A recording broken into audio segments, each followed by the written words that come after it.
Hey everyone, hanging out on a roof with my boy Jake here. We're gonna talk about the actual process of building a roof. This is fun, exciting stuff, isn't it, Jake? It's very fun. Super exciting. So, where does it start? Where does it start, Jake? Which I think we could probably touch on that right now, on what's going on here. Well, this is a great example. This is a freshly torn off roof here. What are the important parts of the tear off? I mean, I know from my experience when we did it back in the day, we just take off with pitchforks and other stuff. What other ways do people tear off the roofs? Hammers.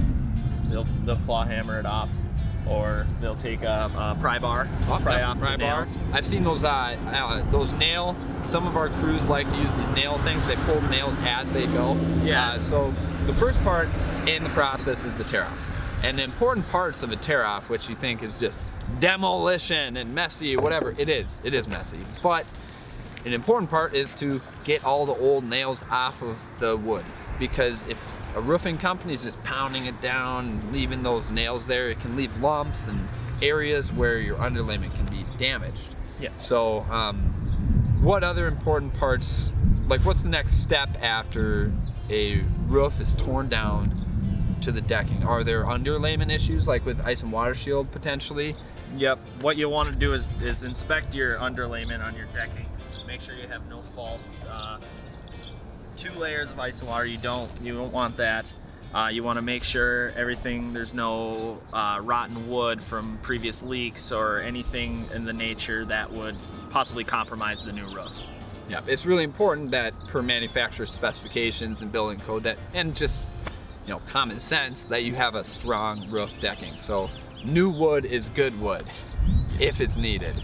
A lot of times, we know just from walking on it stuff if it's strong, or if it's going to be if we're talking by the book, nailable surface. Yeah.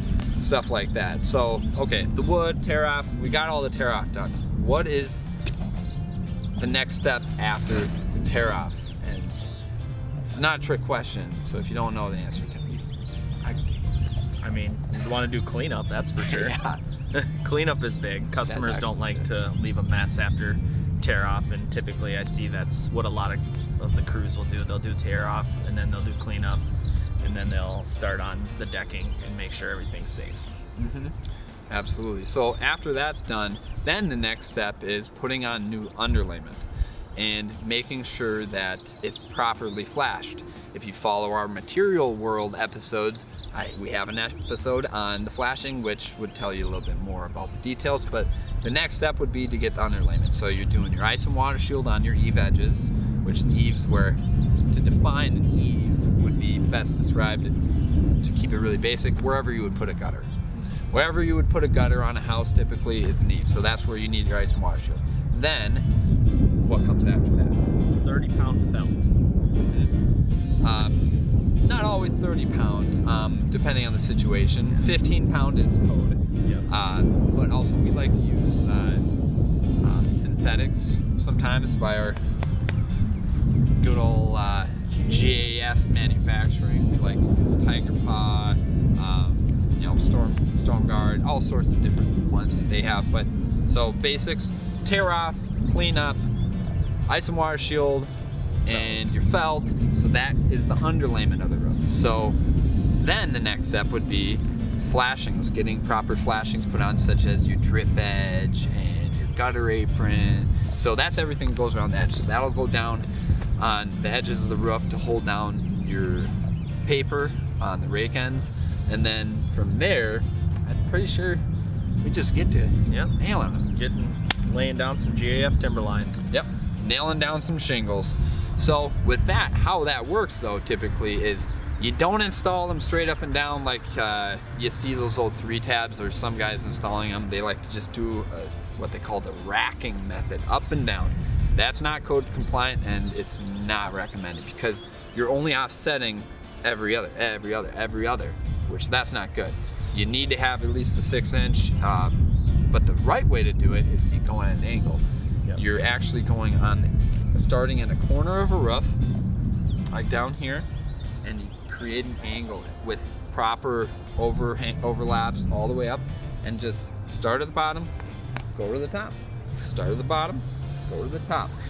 It's monotonous work, trust me. And the bundles are heavy. It's hard work, and that's why, you know, we use professionals, and we recommend that homeowners try to hire a professional. I mean, unless it's your day job roofing, we highly recommend you just hire a professional, because knowing how to do it right, doing it fast and efficient and high quality, those are skills that are gained over time to build a strong roofing system. So all these steps that we described are all leading up to the shingles and all that jazz. The next part after would be finishing off with your ridge cap. So where does ridge cap go, Jake? Ridge cap goes right along the top, which so-called the ridge. So that's the finishing of the system in a sense. Yes. Okay. What happens at the very last piece? Because you're not gonna, you know, you want to use the ridge cap to cover up nails, finish off the system. The very last piece, there's always going to be a nail or two, right? Yep. There's always going to be an exposed nail. So what you want to do is lay down a clear silicone caulking right on that end to make sure there's no water penetrations or future water intrusions from on that those area. nails. Yes. Those are the last four, we like to call them. The last four. Take that one, like a, what is that, Roman architectural, that keystone? Yeah. It's kind of like a keystone on your roof. That last piece of ridge cap is very ceremonial at the end. It's representing of ending of the roof and the final completed project, and it's just so satisfying. Thank you for watching, you guys, and if you're listening to our podcast on iTunes called Signed, Sealed, Delivered, we greatly appreciate it if you gave us a good rating. And if you like more of these videos, make sure to follow the links to our social media. We're updating constantly. And if you have any questions, pop it in the comments and we'll make sure to answer it in the next video.